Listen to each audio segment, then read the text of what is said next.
comment gérer son temps. Ça, c'est le truc le plus important, je pense. La première des choses, c'est savoir qu'est-ce que tu dois faire, quel est ton métier. Et ça, souvent, je trouve qu'il est oublié. Dans les gens que j'accompagne, ils veulent tout faire. Ils veulent être partout, tout le temps, tout gérer.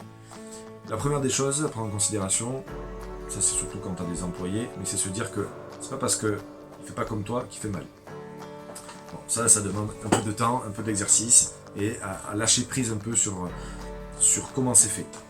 Ce qui compte, c'est le résultat. Donc bien définir déjà le résultat et pas comment c'est fait. Souvent, je crois des entrepreneurs qui se perdent dans le comment on fait, dans comment c'est fait. Donc en fait, comment c'est fait, on s'en fout. C'est le résultat. Quel résultat attendu je veux. Définir qu'est-ce que tu dois faire, et ensuite les outils que tu as en place. Mais on ne peut pas travailler les outils si tu ne sais pas déjà ce que tu dois faire. Donc souvent la gestion du temps, il y a une mauvaise gestion du temps, parce qu'on ne sait pas ce qu'on doit faire. Ce que tu dois faire, c'est clairement, c'est pas défini. Donc du coup tu fais tout et tu fais rien. Donc tu fais pas ce que tu dois faire. L'astuce que je peux te donner, c'est la création d'un tableau de bord. C'est savoir quels sont tes métiers. Moi c'est ce que j'avais fait à un moment donné dans mon activité, c'est me dire, tiens, finalement demain, j'extrapole, on devient beaucoup plus nombreux, je veux faire évoluer mon entreprise. Qu'est-ce qu'il faut comme personnel pour me remplacer? Donc ça m'a permis de définir plusieurs métiers, plusieurs activités. Et donc après, une fois que j'ai défini mes métiers, des métiers qui existent. Parce que je me suis pas dit, ouais, ben ça je fais ça, ça me fait un métier. Non, non.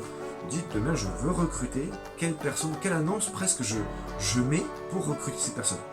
Donc je me suis fait un fichier avec tous mes métiers. Et dans mes métiers, qu'est-ce qu'étaient mes sous-métiers finalement? Qu'est-ce qu'étaient mes objectifs à atteindre?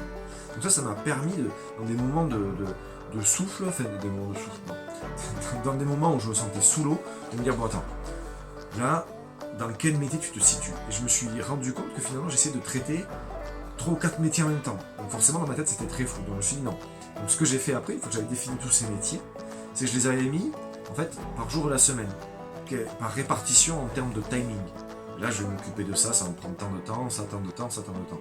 Donc ça sur la partie théorique. Donc quand je me sentais submergé, je reprenais mon carnet de bord, que j'avais sous mon bureau, là, et je me disais, aujourd'hui on est tel jour, allez, là je me calme et je dois m'occuper de ça. Parce que là aujourd'hui je suis dans tel métier, dans le métier de commercial, dans mon métier de commercial, je dois relancer mes clients. Ok, je relance mes clients, ou est-ce que j'étais à jour de mes devis, je fais mes devis. J'essaie vraiment de séquencer. Donc ça au niveau de la gestion du temps, je trouve que c'est le plus important. Ça prend du temps, et souvent, parce que ça prend du temps, on ne le fait pas. Mais ce qui prend du temps te fait gagner du temps. Moi je vois aujourd'hui, le fait d'avoir fait tout cet exercice, ça me permet de pouvoir prendre du meilleur temps, de savoir où j'en suis, de ne pas me laisser submerger par toute la pression émotionnelle en me disant voilà, je suis surchargé, j'ai trop de travail. Non, parce que mon travail il est réparti dans la semaine. Il se peut qu'à un moment donné j'ai ce sentiment-là, de me sentir submergé de travail, et finalement il est réparti. Il est réparti dans ma semaine, il est réparti aussi à travers tous mes collaborateurs. Quand je me retrouve sous l'eau, ma première astuce, c'est d'essayer de me calmer, déjà, de ne pas vouloir m'agiter encore plus, parce qu'on a tendance à faire ça en disant allez, il faut que je fasse ça, il faut que je fasse ça. Non, on se calme, on se pose, et on essaie de prioriser. De se dire, bon, finalement, qu'est-ce qui est vraiment urgent, qu'est-ce qui est vraiment important. Donc ça, tu as la matrice d'Eisenhower sur important, urgent, non important. Donc, essayez de reprioriser ça. L'astuce que je donne, c'est un robot. Je me mets en mode robot et je me dis quel est l'ordre que j'ai donné à mon robot. Parce que souvent, on est pris par les émotions. Donc, en fait, tu vas traiter l'urgent, non pas parce que c'est urgent, parce que peut-être que tu t'es fait engueuler par un client, et en fait, c'est l'émotion qui te prend, c'est « Oh, il faut que je le traite ». Non, en fait, c'est peut-être pas lui qu'il faut que tu traites. Donc vraiment, je me suis mis en place cette méthode, la méthode robot. J'ai donné, c'est quoi la priorité. Donc quand, par exemple, dans les travaux, qui c'est qu'on priorise en travaux? La méthode robot. C'est qui était en premier? Eh bien, c'était un tel qui était en premier. Donc, c'est lui que je mets en premier, c'est lui que je vais faire les travaux chez lui.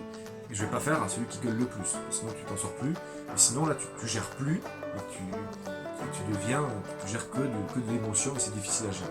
Donc la méthode robot, vraiment, je la trouve efficace. Après, c'est dur d'aller voir le client et de lui expliquer, mais en même temps, c'est dur, mais à la fois c'est compréhensible, parce que la méthode robot, eh bien, le fait que tu as cloisonné tes tâches, tu as une explication.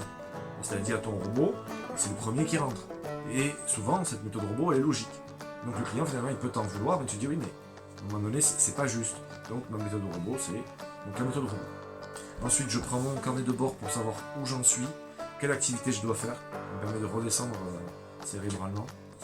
Et il y a des choses, suivant où c'est qu'on est en retard, suivant le degré de retard ou de choses qui nous prennent la tête, je vais en production. Le fait d'aller en production, ça permet d'être dans le présent. Le problème du cerveau, c'est qu'il est capable d'aller dans le passé, dans le futur. Et dès l'instant où il est dans le présent, il se calme et il se remet à l'instant présent. Et ça, c'est important de savoir se reposer à ce moment. Et le fait d'aller en production, ça me permet vraiment de calmer le cérébral et toute l'agitation.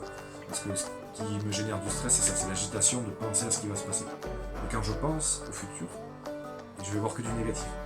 Et donc c'est ce négatif en fait qui me pollue. Donc le fait de repartir en production, de me recentrer sur le présent, ça me permet de redescendre et de relativiser.